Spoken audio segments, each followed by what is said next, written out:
Lechonkus. Hey everybody, welcome back to Thursday Thermal Takes, the show where we bring to you the most piggiest of takes on the most olive of Thursdays. Except on Saturday for reasons. Today we're getting into information from the new Pokémon Scarlet and Violet launch trailer. And wow, do we have a lot of actually interesting information from this one little trailer. But before we get into all that, please do make sure to like, comment, and subscribe to the video. It definitely helps me in the algorithms and definitely helps me bring you all of these weird thermal takes. We got a new Pokemon trailer about a week ago for Scarlet and Violet. Whoever localized and did some of the designs for this game, apparently they really wanted to do good marketing and were very based and very memey, because we have so many great and interesting cultural little nods and references. Whether or not it's actually intentional or not, I'd be interested to know, but it's just amazing. This trailer is just amazing. Breaking down everything sequentially, we first get these two new professors who are named Professor Sada and Professor Churro. And it seems like these are actually going to be version-exclusive professors. Professor Sada for Pokemon Scarlet and Professor Churro for Pokemon Violet. As everyone in the comments on pretty much everything I've ever seen has been saying, and I kind of agree with, Professor Churro looks like the Giga Chad. Like the Giga Chad meme, the guy who looks like he should be in some sort of razor or just general male hygiene product commercial. That Giga Chad. We got our first look at the 3D models and everything used for Sprigatito, Quaxley, and Fuecoco. It's very nice to see a lot of this stuff fleshed out. The very first trainer we see here is Nemona, who's I guess going to be your rival slash helper slash mentor thing. It's not really that well defined yet. And right away in this trailer, you can see the fluid motion and movements and character design. Very top tier. I don't know that Pokemon Sword and Shield had the kind of general hype going into it that this game does. And really, I think part of it is because everything is so beautiful and pristine and so much better looking.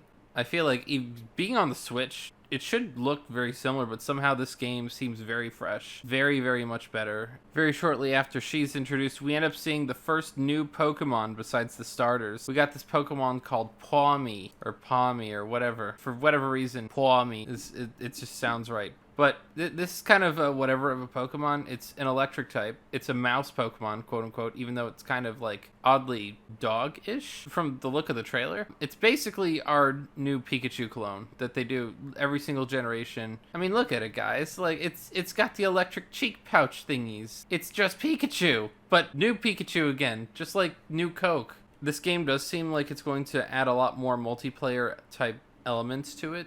We're going to have people being able to do things, and I guess as like a 4-team multiplayer? I'm not really even sure. This trailer isn't super specific about how all that works. Though it does seem like character customization is at an all-time high with so many different looks and everything. I do believe that this is actually going to be one of the fan favorite games just because all of the nitty-gritty details are getting pegged down right early, right quick, all this other stuff. It just seems so much better. I think that this game is going to be a big game changer in the way that a lot of other games haven't been for Pokemon, in that it's going to revitalize people's interest. It's going to bring a lot of new fans. Hey, at least we got a new grass type. We got our boy Smoliv. He's very small. I think that the small sort of meme has been a little bit kind of shadow recently. It hasn't been in the public eye. But we got small, so all the small waifus, because obviously there's going to be a lot of fan art of Smoliv and a lot of jokes on the whole, small. Like, I watched the trailer a couple days ago, and goodness, are there a lot of things that are just kind of funny and hilarious and adorable, and I just really want to buy this game. If you want to make someone buy a game, don't impress them with open world, impress them with the memes. We're going to get into the big epic Pokemon of the decade. Because we have this boy named Lechonk. I can't keep a straight face. I can't keep a straight face because it's just so amazing. Who is their marketing department for this game? Who figured, like, is this localized? Whoever came up with Lechonk, that is who deserves all of the money. The only thing I can think of negative about this new Pokemon is that it's probably going to have to evolve at some point, which is when you really know you've done a good job on this design and on this concept. From anyone familiar with the book Charlotte's Web, this is what they meant by some pig, because that is some pig, buddy. I already have a team lineup. I have the cat, I have the pig. My two favorite animals are cats and pigs. I have the cat, I have the pig, and I have the olive. Throughout the rest of the trailer, you see a lot of like Pokemon.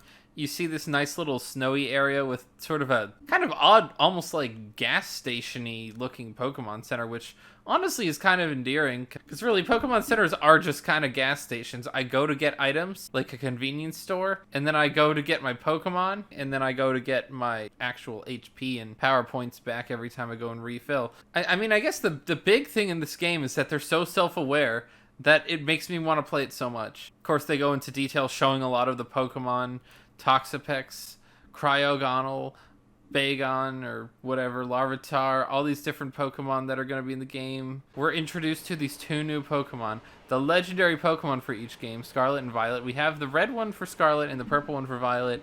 That's probably a good design choice overall. I know black and white always confused me as a little kid because, gosh, you have Zekrom, which is on Pokemon White, and Reshiram on Pokemon Black. It was just like, it felt like it was more of a contrast choice on the game cover, because it's hard to put a white Pokemon game cover, like the background is white. We have Scarlet and Violet, the red one's on the Scarlet one, the purple one's on the Violet one.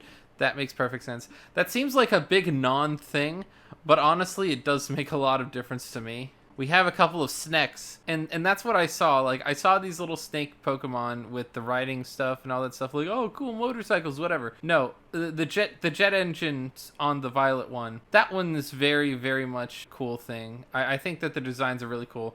But the first thing I thought of, because of the last few chunks of the trailer, it just, Snek.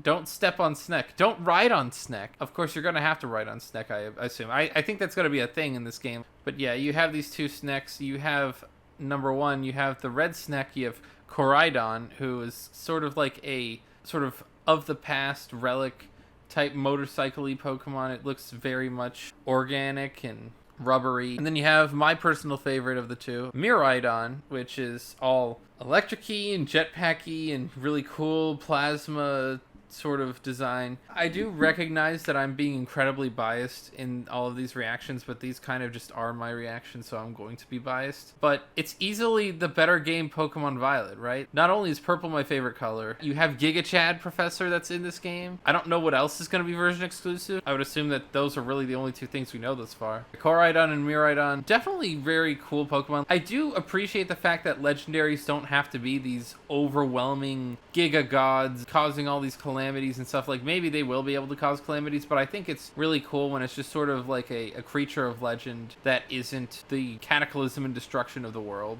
It's more endearing to me as a Pokemon. Like, I can't relate to Kyogre as a Pokemon. I can relate to Smoliv as a Pokemon. I can relate to Mimikyu as a Pokemon. I can relate to Pyukumuku as a Pokemon. I can't relate to Kyogre. It's this giant sea whale that comes and brings upon destruction of the world. And I know that that is cool. I know that that has its place. I know that that's important to have in Pokemon, but it's also cool to have Snek.